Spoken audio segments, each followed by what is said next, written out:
What's up, all my movie loving maniacs? This your boy Bangful B of the Lassiter Factory, and I am back with a TV review for the final season of The Boys, which wrapped up last week. So let's review. So season 5 of The Boys sees Billy Butcher and the gang being reunited as they try to cook up an antidote to finally take Homelander out. And while all this is going on, Homelander, he's essentially running the country and trying really hard to win the affection of the people, but that is just not going to happen. Now, look, I love this show. To me, this is one of my favorite shows from the past decade, and I just love how it was a satirical and commentary on basically the whole culture of superheroes and what superheroes would be like in real life. Would they actually be good? No, they'd probably just be a bunch of power hungry ego maniacs, which I think this show excellently illustrated. And they make a good case for why superheroes just couldn't exist in the real world. That being said, I'm not gonna act like every season of this show and even its spin-off Gen V has been perfect, though I do like the show Gen V, but overall this show has just kind of dipped in quality over the years, but I do think it has more highs than it has lows. But this season right here was definitely a mixed bag, especially as a final season. And I was really looking forward to this season because it basically teased the big showdown between Billy Butcher and Homelander, which it did, but more on that in a little bit. I do think this season did start off on the good note with Billy Butcher, Kamiko, and Annie January breaking what's left of the boys out of the concentration camp, and then they're basically on the mission to try to find the antidote that'll finally take out Homelander. But then some sidesteps happened here or there, and then we get the one episode that was the anthology episode, which I think is one of my favorite episodes of the season. But after that, I just think that's when this season just kind of declined into at least the finale. I was a little lukewarm to the idea of them bringing Soldier Boy back, especially since they just brought him back just to put him back on ice and keep him reserved for spin-offs, which again, that is the hugest criticism I have against this season, is that they basically just use this season as a backdoor pilot for other things rather than just focus on the story that's in front of you. Especially since they took this character to places that I didn't expect them to go, only for them to just drop it.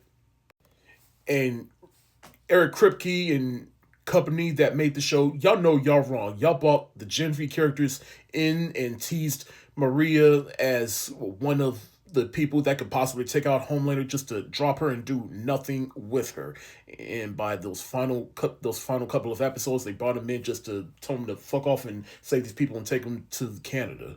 But for what it's worth, I did like Maria's little exchange with Annie January Starlight, in which she is reflecting on how she was basically what Marie is to Annie from Queen May, about how she was just a little bit more optimistic, and then she saw what fault really was, and then Annie pretty much had to remind Lady Meave, Queen Meave, I'm blanking on her name, that there's still value in being a hero, and that's what Maria was for Annie. But it still doesn't change the fact that they hyped up the Gen V characters for no damn reason. That being said, I do like how, unlike most movies or shows, The Boys, this final season, it did have some actual stakes, such as characters dying. When Aang Train died a noble death and told Homelander to his face, like, yeah, you're nothing, I thought, okay, that was basically the natural conclusion for his character. Firecracker, who has been annoying as hell since season 4, she finally got her comeuppance, in which, let's be real, she was a pick-me girl, and this was definitely the natural conclusion for her character. She was just in denial, and Homelander, he finally took her out. And I'm like, yeah, let this be a warning to any other pick-me girls out there. You know who I'm talking about. Black Noir, or at least the second Black Noir, was another death I definitely did not expect, though. His is the least satisfying, because it's like, the fuck did he do? Speaking of other things that they don't follow up on, we got Giancarlo Esposito returning as Stan Edgar, in which he was living under the bunk, as we saw in the last season of Gen V, and he has his granddaughter who also has powers, but then he ends up getting captured by Homelander just for him not to show up for basically the remainder of the season until some news footage. Speaking of his granddaughter, she does find out that Billy Butcher was the one that killed her mother, and then she finds her biological father, and then they just fuck off somewhere. I'm like, so we're just not going to follow up on this. Now, Ashley, I did like her arc throughout this season, in which she finally comes through and realizes that no, Vought is corrupt and she needs to do something about this, and she does help the boys, but that's mainly because she has that little Voldemort from Harry Potter and Sorcerer's Stone face malignant thing in the back of her head. That was basically her conscience, and she does end up doing the right thing, but too bad that she ends up getting impeached as a president. Yeah, this thing right here, every time I saw that, I just kept thinking Voldemort circa the Sorcerer's Stone. She also has an arranged marriage with Old Father, played by Daveed Diggs, and it's always a joy to watch him in things. And he basically has these sonic ways that every time he yells or screams, it just vibrates. He's basically Black Bolt from Inhumans from the Marvel Universe. But in my opinion, he did have the best death on this season.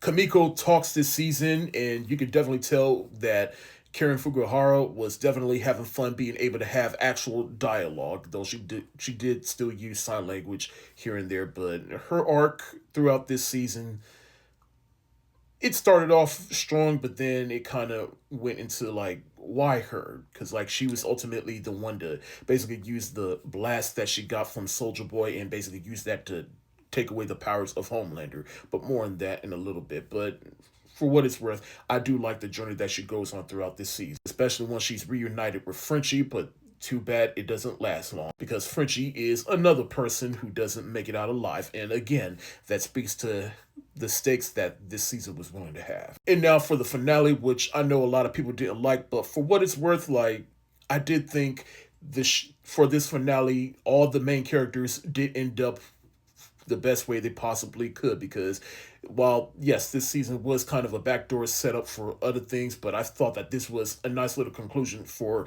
the main story of The Boys. We got that big White House fight between Homelander, Billy Butcher, and Ryan. And Ryan, earlier this season, he got his ass kicked by Homelander, to which he finally sees, like, yeah, your daddy, he ain't shit. But I did enjoy this fight, but the moment that Kiko finally takes away Homelander's powers, that's when I was the most happy. Because, like, at this moment right here, we see Homelander for what he truly is. Just a sad little boy that was just given these powers that amplified himself. And then once it was taken away, we see him as the sorry shit he is. And thank God Homelander finally took him out. Oh yeah, totally forgot. Sister Sage, also another useless character throughout this show. She basically just edges on Kamiko to try to use the blast, and now she doesn't have her hyper intelligence anymore. And yeah, like she said, now I'm fucking stupid like the rest of you. In which I know she would lobotomize herself occasionally to produce her intelligence so that she can live like the rest of us idiots. But if that was her ultimate goal in the first place, then what? The Deep, I did have high hopes for that he would finally come to the good side, but yeah, he wasn't budging for anything. And he finally got his comeuppance. Damn, even the ocean don't like your ass. Then there's the Huey versus Billy Butcher fight, which I thought that was actually, I did not expect that, and that was actually good, because at the end of the day, it was also, the show was also about them two, and Huey just not budging as a person. And then Billy Butcher, he's still set in his ways, thinking like, yeah, Supes, they still gotta go. Even though it took out Homelander, there will always be another Homelander, which I get what he's saying, but also I'm also with Huey that this is not the way. But Billy Butcher, he is the final person to die this season.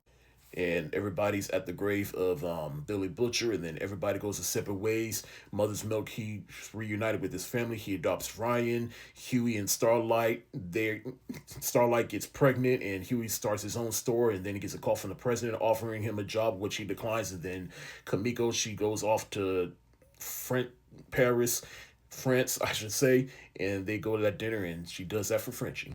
And then I just like how the show ends with Huey just looking up at Starlight as she goes to save some people, and then they're on the same curb, and they name their unborn daughter after Huey's girlfriend that got killed by A-Train.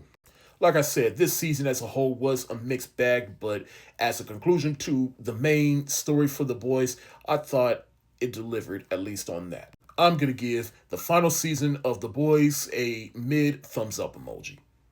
Thank y'all so much for watching. Have you seen the last season of The Boys? If so, let me know what you think in the comment section below. This is your boy, Thankful B of the Lassiter Factor. Stay safe, wash your hands, peace.